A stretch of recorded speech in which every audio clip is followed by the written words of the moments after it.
Qui m'a été désigné et d'expliquer pourquoi Jérusalem est indispensable à l'État palestinien.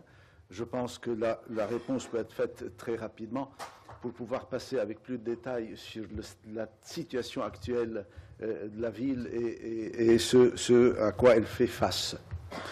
Il est évident qu'une souveraineté a besoin d'une capitale. Il est également évident qu'une souveraineté a besoin bien que la souveraineté soit détenue par le peuple, toutes les souverainetés ont besoin à un moment d'un réceptacle physique, territorial, un lieu dans lequel elles se centrent et qui permet à ce moment d'être une sorte de référent désigné et précisé sur l'espace territorial national de la question souveraine. C'est le siège de l'État, c'est le siège de l'institution, c'est le siège de la souveraineté, son réceptacle. Cela est évident, cela vaut pour tous les peuples. Il y a également autre chose dans la situation de Jérusalem, c'est sa très très grande charge et symbolique. Ce n'est pas simplement une capitale, c'est également une ville exceptionnelle, du fait et de son histoire et du fait de tout ce que les croyants et les non-croyants investissent dans cette ville. Cette ville est écrasée précisément sous le poids de tous ces investissements affectifs et qui vont de l'affection, de l'attachement jusqu'au délire, car nous avons également des attachements totalement délirants vers ce lieu qui sont liés à cette sainteté exceptionnelle. Il y a également autre chose dans cette ville, c'est le seul lieu au monde, toute la Palestine est la seule terre au monde, mais c'est son centre, qui est simultanément un lieu saint pour les trois religions. Il n'y a aucun endroit au monde où les trois monothéismes trouvent une même terre et la qualifient de leur terre sainte. C'est le seul. L'Arabie saoudite est terre sainte d'islam, mais la Palestine est terre sainte des trois. Et ça n'est pas une mince affaire d'être terre sainte des trois, dans la mesure où les trois religions attestent qu'elles honorent le même Dieu, mais quand il s'agit de passer à la pratique, on voit que leurs trois dieux, qui sont en principe le même, se battent copieusement. Donc vous voyez un peu à quel point la situation se complique dans ce lieu. C'est pour cela qu'il y a une charge très très forte, et cette charge très forte, je crois, a quelque part brouillé le débat sur la souveraineté. Pourquoi? C'est un très grand problème, et toutes les parties sont tombées dans ce panneau. Ce n'est pas simplement la puissance occupante. La négociation de Jérusalem est passée graduellement d'une négociation sur la souveraineté des hommes à une négociation sur les souverainetés divines. Et quand vous entrez dans une négociation sur les souverainetés divines, vous ne pouvez jamais aboutir dans la mesure que chaque Dieu est plus souverain que tous les autres. On ne peut pas faire une négociation sur la souveraineté de Dieu, et surtout, et ça coule après presque automatiquement de ce premier postulat, on ne peut pas négocier des sentiments et des attachements. Ça ne se négocie pas. Donc il faut à tout prix, pour ramener les choses dans le registre, dans le bon lieu où on peut les aborder, commencer et à reconnaître l'immense importance de Jérusalem, tout le respect pour toutes les croyances, la liberté des cultes, tout ce que l'on veut, et négocier la souveraineté en tant que souveraineté des hommes et pas une souveraineté divine. Aujourd'hui, toutes les négociations ont mélangé les deux registres, et c'est pour cela que cette question apparaît impossible. Elle va demeurer impossible tant qu'on n'aura pas séparé ces deux registres. La plus grande illustration de ce délire, c'est ce plan que tout le monde rappelle comme une formule miracle, et qui est la exacte illustration de cette confusion, c'est le plan Clinton. Quand Clinton dit ce qui est juif est de souveraineté juive, ce qui est chrétien est de souveraineté chrétienne, ce qui est musulman, et qu'après se pose la question incroyable de savoir, et les quartiers arméniens, ils sont de quelle souveraineté, et après on aboutit à une autre formule tout à fait loufoque, qui dit le sous-sol sera de souveraineté juive, le ras du sol sera de souveraineté musulmane, et on ne sait pas de quelle souveraineté, sous quelle souveraineté selon les nuages et l'air et l'atmosphère. On est dans du délire qui nous est préparé et présenté à chaque fois comme étant une bonne voie de sortie de la crise. Ça ne résoudra strictement rien d'aborder la question dans ce mélange. Et ça n'est pas facile de dissocier. Je ne me fais aucune illusion, ça n'est pas facile parce que ce lieu, pour ceux qui y ont été, dès que vous y êtes, ce qui explose à la vue, c'est précisément le religieux. Ça n'est pas si simple, et puis il y a toute l'histoire. C'est un lieu très très chargé, depuis les croisades, depuis toute la conception de la Terre Sainte, tout ce qui était Terre Sainte. Si vous analysez, vous étendez également cette donnée à tout le territoire, vous avez une autre donnée qui complique les choses, qui est la différence entre les lieux saints et une Terre Sainte. Il y a partout dans le monde des lieux saints, mais ça n'est pas une terre sainte. Lourdes est un lieu saint en France, mais la France n'est pas une terre sainte. En Palestine, toute la terre est sainte. Vous imaginez ce que veut dire qu'il y a les lieux saints et une terre qui sanctifie tout ce qui s'y trouve.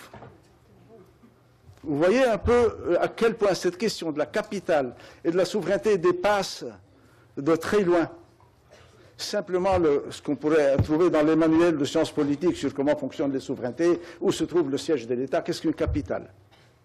Maintenant, tout cela vous explique également, et c'est le principal de mon propos, pourquoi il y a une telle bataille, une telle féroce bataille sur la ville.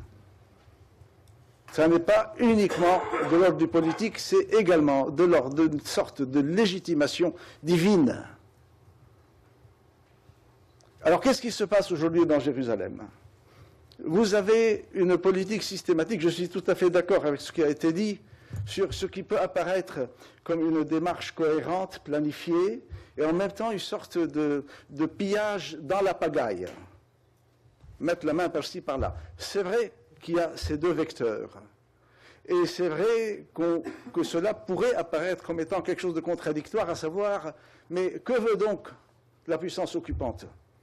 Mais au bout du compte, que ça se fasse dans l'ordre, ou en pagaille, publiquement ou en douce, tout cela est en train d'aboutir quand même au même résultat, qui est comment récupérer, reprendre ce lieu vide de son peuple. La seule finalité est celle du vide et pas celle des deux États ou de l'État unique. L'obsession de cette politique, c'est comment garder le lieu sans son peuple.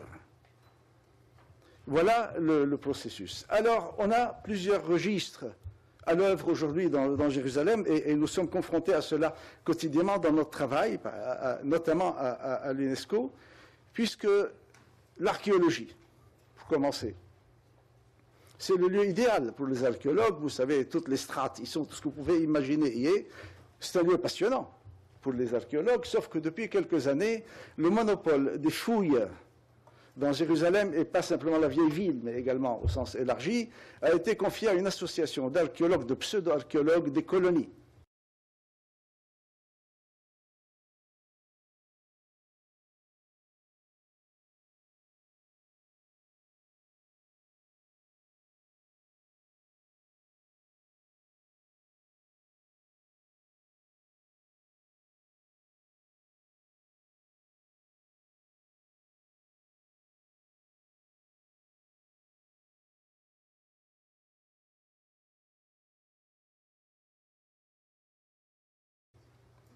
D'ailleurs, il suffit de lire les plaintes et les protestations des archéologues officiels israéliens pour voir l'ampleur des dégâts. Quel est le fil conducteur de cette archéologie? C'est légitimer une présence par la fouille. C'est-à-dire, plus on va creuser profond, plus on va trouver ou penser trouver des traces, plus on pourra dire il n'y a que moi qui ai le droit d'être là. C'est-à-dire l'antériorité est la source fondamentale de la légitimité. Alors qu'à ce moment, on voit très bien la tentation du trafic de l'histoire et d'une démarche qui a tout, sauf l'aspect véritablement scientifique et historique.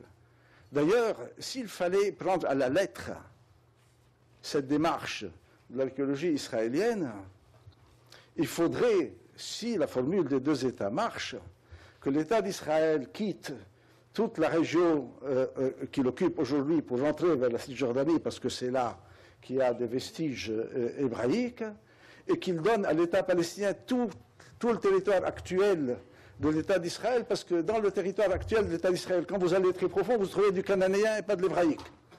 Vous imaginez le ridicule de ces démarches. Cela dit, ce n'est pas le seul endroit où l'archéologie a servi à justifier des mythes fondateurs qui sont tout sauf une réalité de l'histoire.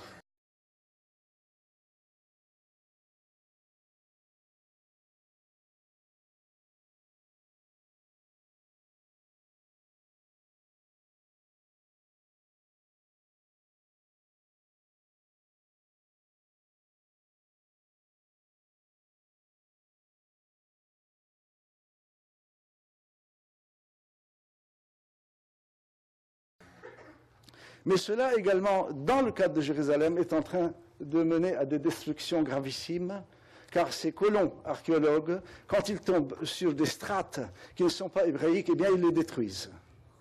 Donc il y a un patrimoine historique exceptionnel qui est en train de disparaître.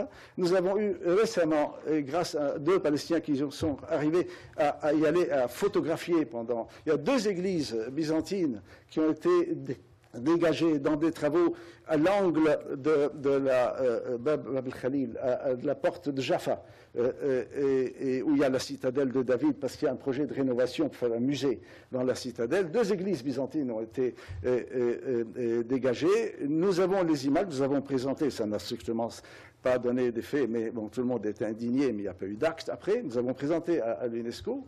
Les mosaïques ont été prises et transportées vers le musée, et après, les deux petites églises qui sont sous le musée ont été absolument bouchées par une masse de béton et détruites à jamais. Il y a systématiquement ce type de dommages. Il y a également autre chose, qui est la ville, la vieille ville de Jérusalem, qui est un peu le symbole de cette avancée dans l'annexion, a depuis des temps immémoriaux, en tout cas depuis au moins 2000 ans, depuis Rome, nous le savons. L'entrée de la ville, l'entrée principale de la ville, c'est toujours celle qui est considérée aujourd'hui comme son entrée principale, qui est la porte de Damas, que nous appelons nous Bab al-Amoud. C'est depuis Rome l'entrée de la ville. Nous avons tous les éléments, d'ailleurs c'est même visible, vous le voyez quand vous entrez vers la vieille porte, si vous regardez, il y a une espèce de pont, et si vous regardez, vous voyez dans la strate inférieure les entrées romaines de la cité. Or, cette ville s'ouvre sur Jérusalem-Est. Et il y a aujourd'hui un projet incroyable qui consiste un peu à la retourner pour que son entrée principale passe de la porte de Damas vers Jérusalem-Ouest. D'où tous les travaux qui sont en train d'être faits précisément à la porte de Jaffa. Alors, qu'est-ce qui se passe à ce moment? Vous avez tout d'abord le fameux tramway. Vous êtes nombreux à vous êtes battus contre cette histoire. Si vous regardez le tracé du tramway, c'est un très bizarre tracé parce qu'il prend le chemin le plus long, alors qu'en principe, il avait un chemin infiniment plus court pour desservir les colonies et les relier à Jérusalem-Ouest.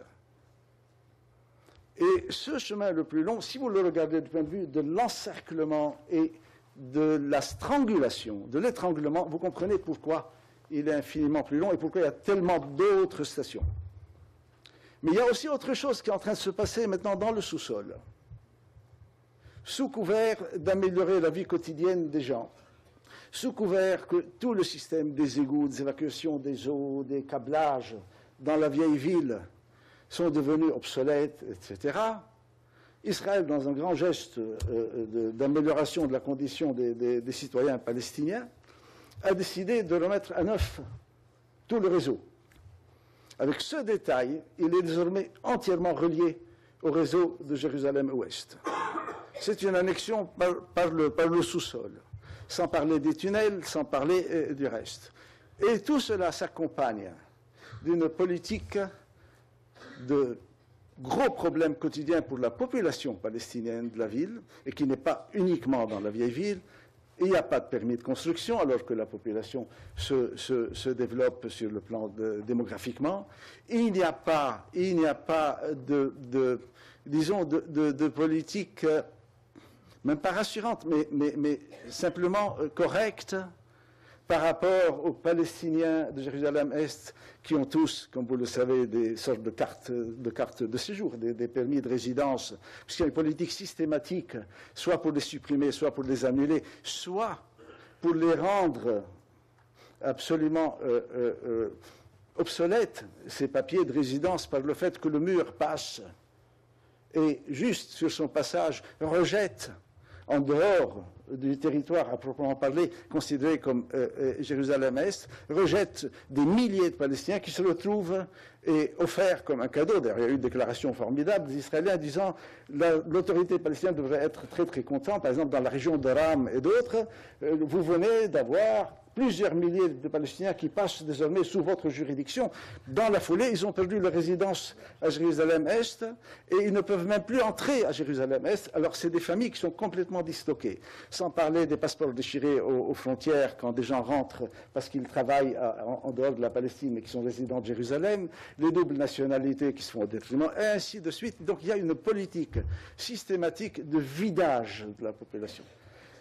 À cela viennent s'ajouter des taxes absolument irréelles et un manque de services, et de plus en plus de signes au niveau quotidien de la mainmise sur la ville. Je me souviens quand nous étions dans les négociations de paix, nous étions un soir, la délégation palestinienne à Jérusalem-Est, et l'on nous avait dit que la délégation américaine qui était dans un hôtel à l'ouest voulait faire une séance de travail avec nous, et si nous pouvions, nous, aller de l'autre côté, parce que tout le monde avait un peu peur de venir du côté palestinien. Nous avons fait la séance de travail et nous sommes sortis. Nous n'avons pas trouvé une voiture, pas une voiture. Et vous savez, la ville est absolument minuscule. Hein. Pas une voiture israélienne qui a accepté de traverser la rue pour nous déposer de l'autre côté. Je me souviens, toute la délégation est rentrée à pied. Aujourd'hui, vous avez les ultra-religieux israéliens qui prennent le chemin le plus long pour arriver jusqu'au mur, pour passer ostensiblement à l'heure de la prière par la rue Salah ad-Din, qui est la rue principale de la zone arabe, et bien expliquer aux gens qui sont là, voilà, nous sommes en train de tout prendre. Donc la situation de Jérusalem est extrêmement grave, extrêmement inquiétante. Vous allez avoir des tunnels qui partiront du quartier arménien, pour ceux qui connaissent la ville, soi-disant pour désengorger les rues, et qui déboucheront à la porte des Maghrébins, qui est un gros problème depuis plusieurs années, qui a été déjà démoli, où j'y étais, moi, il y a 3 semaines, ça y est, les coups de pioche continuent. Vous allez avoir une rénovation de toute cette zone où tous les propriétaires des hôtels ont reçu, comme à chaque fois, des avis de la municipalité disant qu'il était temps de remettre un peu en état les façades, donc un travail de restauration et d'embellissement, et donc ça va être une mainmise. Et vous avez également des avis qui ont été donnés à toute la rue qui longe les remparts jusqu'à la porte de Damas, c'est-à-dire qui part des quartiers palestiniens vers la porte de Damas, pour leur dire que des travaux d'intérêt public qui vont être effectués dans cette rue, et donc tous ces commerces vont devoir fermer pour plusieurs mois, le temps que les travaux se terminent, et donc le temps qu'ils fassent de vraies faillites. Tout est mis en œuvre pour rendre cette ville invivable à ses enfants. C'est très très clair, que ça se fasse dans la pagaille, que ça se fasse dans l'ordre, publiquement, en cachette, mais tout converge à cela. Et puis il y a une chose, je reviens à l'idée de la sainteté, qui est gravissime. Je ne parle pas du tout par rapport à une position religieuse ou une identité religieuse qui serait la mienne. Vous savez, la force, le miracle de cette identité de la Palestine, ça a été peut-être imposé par les hasards, par l'histoire, par des accidents historiques, par des actes de volonté. Ça a été le fait que cette société, pendant des siècles, s'est vécue comme une société plurielle. Et il n'y a pas eu en Palestine une période où l'on pouvait dire que cette société est d'une seule couleur, pas une. Son identité profonde est celle-là, c'est une société plurielle. Et souvent on nous dit, vous êtes les premiers démocrates du monde arabe, c'est une blague. Le système démocratique est un système politique moderne qui a ses règles. Par contre, nous sommes depuis très très longtemps une société plurielle qui fonctionne dans cette pluralité. C'est ça son identité profonde. L'être palestinien est dans ce pluralisme. On le voit dans toutes les pratiques religieuses, on le voit dans la perception du rapport entre le lieu et la divinité. Si on étudie un peu toute la pratique religieuse palestinienne, c'est celle-là. Or, cette pluralité, là et ailleurs, ne peut jamais fonctionner à deux. À deux, vous êtes dans le conflit, il y en a un qui va éliminer l'autre. Il faut toujours être trois pour ce type de pluralité. Or, le troisième est en train de partir. Il y a aujourd'hui moins de 1000 chrétiens dans la ville de Jérusalem. Je ne sais pas si vous réalisez ce que c'est. Moins de 1000. Et sur les 1000, 80% sont des vieillards qui ne sont pas partis parce qu'ils ne peuvent plus partir ou qui n'ont pas envie de partir. Ça ne vaut plus la peine. Donc nous sommes en train également de nous acheminer vers une réalité qui va être une réalité à deux religions antagoniques. Il faut toujours être trois pour créer cette forme d'équilibre tout à fait exceptionnelle, et sur le plan culturel et sur le plan de la civilisation. La Palestine est en train d'entrer, sans l'avoir jamais voulu, sous l'effet de cette folie idéologique, est en train d'entrer dans une phase où elle va être menacée de passer d'une réalité, d'une identité, mais qui est vieille de siècles, plurielle, à d'une polychromie, si vous voulez, à un pays d'une seule couleur. Et à ce moment, on va dire que le plus fort gagne, et ça sera le désastre. Tout cela peut se passer, le point focal peut être Jérusalem, mais également le point focal de l'opposé de cela peut être Jérusalem. Si Jérusalem, on arrive, à commencer à aborder un peu cette idée de la séparation, sans être dans le déni, sans dire la religion n'a pas d'importance, les croyants sont en train de rêver, pas du tout, dans le respect absolu des croyances, mais qui est de l'ordre de la liberté individuelle, et de passer de notre côté vers le registre de la négociation des souverainetés des hommes, une souveraineté concrète, matérielle et banale. Ça, c'est la condition. La deuxième, si on arrive à instaurer l'idée, à vraiment en faire une conviction générale, à savoir qu'une ville peut être partagée, qu'il faut commencer à apprendre à faire la distinction entre la division et le partage. La division est source de guerre, partout, que ce soit du mur de Berlin au mur qui est actuellement chez nous. La division est source de guerre. Le partage peut être source de réconciliation, qui laisse à chacun sa part, mais dans un système ouvert et pas divisé. Je crois que c'est la seule façon, et j'espère qu'il n'est pas trop tard, parce que la réalité du terrain et la catastrophe du terrain est en train d'aller à une vitesse grand V, c'est la seule façon pour nous de sortir par le haut et non pas par le conflit de cette histoire. J'avais une double question. Et finalement, quelles sont sur cette histoire d'archéologie extraordinaire, sur plus je creuse, quelle est finalement la réaction je vais dire, de la communauté internationale des chercheurs. Et la deuxième chose, c'est pourrait être le poids des collectivités pour tenter de ralentir ce rouleau compresseur, finalement, de l'expulsion lente des Palestiniens et des chrétiens. Ce que nous avait bien dit le consulat de France à Jérusalem-Est actuellement. Bon, je vais essayer de répondre très rapidement. Vous avez des gens qui vous disent, bon, ça serait bien que vous rencontriez pour discuter, mais il n'y a plus rien à discuter, nous avons tout vu. Ça fait 24 ans que nous discutons 5 questions, on a toutes les réponses. Donc on est en réalité, ce n'est pas la question du poids des chercheurs, c'est la différence entre l'exposé, entre la recherche, entre l'inventaire et le fait d'agir. Ce qui manque n'est pas la connaissance des choses. Vous avez eu là, de notre ami israélien, un exposé accablant. Et il y en a beaucoup, et très concret. Tout le monde sait ce qui se passe. En plus, vous y avez été, et c'est ce que vous disiez, c'est un conflit incroyablement visible. Moi, j'ai vu beaucoup de personnes qui ne savaient pas grand-chose de cette réalité. Il leur a suffi de passer une semaine pour faire un chemin équivalent à celui que prendraient des années de lecture. Parce que c'est vraiment de l'ordre du vu. Hein, c'est dans les yeux. Tout est visible. Bon. Dans ce cas, ce qui se pose, ce n'est pas la question de savoir ou de connaître ou d'étudier, sans du tout sous-estimer ni manquer d'appréciation vis-à-vis des travaux de recherche. Heureusement qu'ils sont là, parce qu'ils pourraient servir pour autre chose après. Par contre, le gros problème, c'est l'impunité, ce n'est pas la connaissance.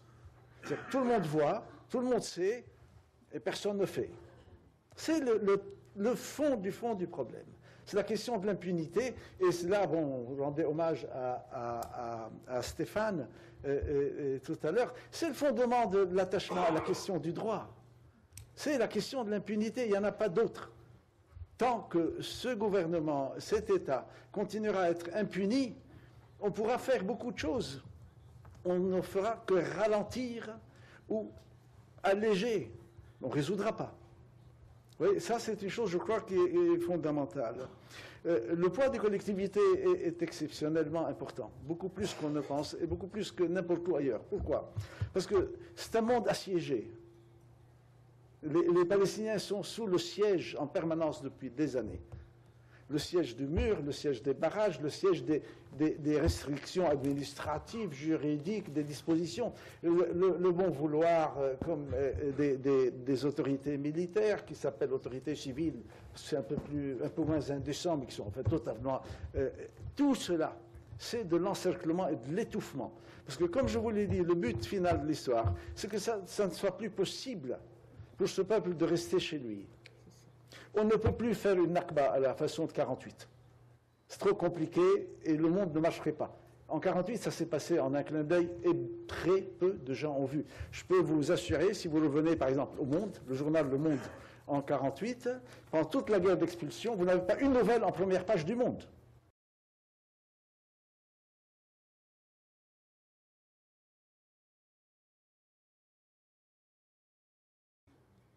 Alors qu'un peuple entier était en train d'être mis à la porte. C'est passé en douce, et d'ailleurs après, il y a eu une politique systématique de détruire tout ce qui pouvait être, en termes d'image, des preuves de l'expulsion. Mais ça, c'est un autre débat. Donc, il est très important de briser le siège.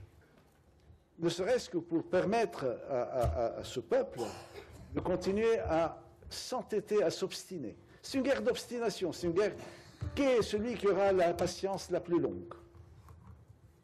Ça va se jouer comme ça au bout du compte. Qu'est-ce qui va céder en se disant, bon, ça suffit maintenant, on ne peut pas continuer? Et ça, c'est l'occupant qui peut le dire, parce que l'occupé n'a pas les moyens. S'il dit, je m'arrête, ça veut dire, j'accepte l'occupation pour toujours. Tout se joue sur cela. Donc il faut à tout prix qu'il y ait une aide. Et vous ne réalisez pas, ça nous le savons, vous ne réalisez pas le souffle et l'oxygène que chaque visite de visiteurs venus du dehors donne à la population. Vous ne vous en rendez pas compte, vous ne pouvez pas vous en rendre compte. C'est une respiration. C'est un peuple emprisonné.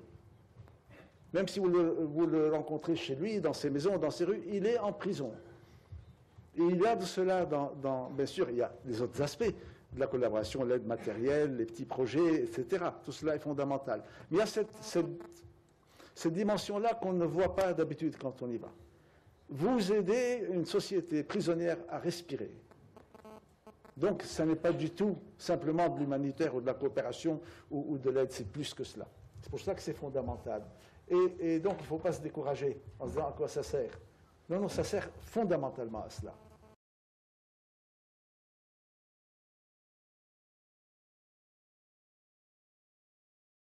C'était un statut spécial, mais qui était inclus dans une configuration générale, c'est qu'il ne peut pas en être détaché.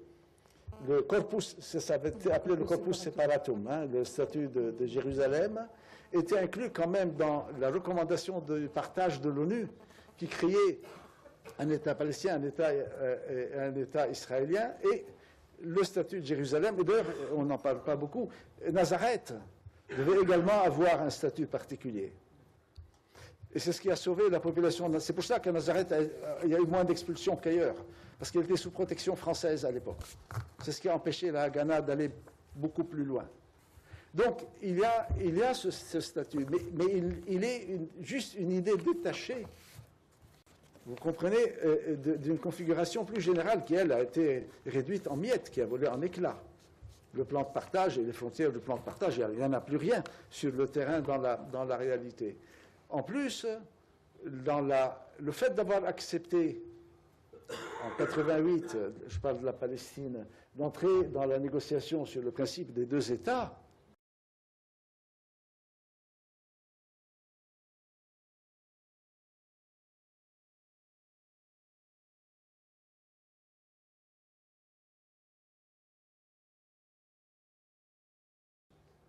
vous changiez de terme de référence, si vous voulez, sur le plan du principe et sur le plan juridique, puisque la résolution 47 n'était plus la référence de la négociation, mais le texte de la résolution 242 voté après la guerre de 67, et qui, lui, parle de territoire occupé, dont Jérusalem-Est. Nous ne sommes plus du tout dans ce cas de figure. Beaucoup de gens continuent à rêver en se disant peut-être qu'en internationalisant, oui, également, comme notre ami disait, moi je pense que c'est un très beau rêve s'il y avait un État commun, mais il est totalement impossible aujourd'hui, parce que les deux peuples n'ont pas envie de vivre l'un avec l'autre, c'est pas vrai. C'est pas vrai, il ne faut pas se raconter d'histoire. Après tout ce qui s'est passé, comment voulez-vous qu'en 24 heures, les gens se disent on va s'embrasser et être ensemble. Il ne faut pas...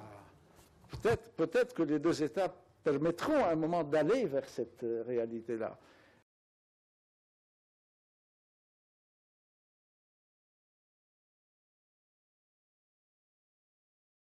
Mais pensez que, en plus, s'imaginer que les colons, en annexant, sont sans s'en rendre compte, en train de réaliser l'état de tous les citoyens en Palestine, alors là, c'est ne rien connaître et ne rien savoir.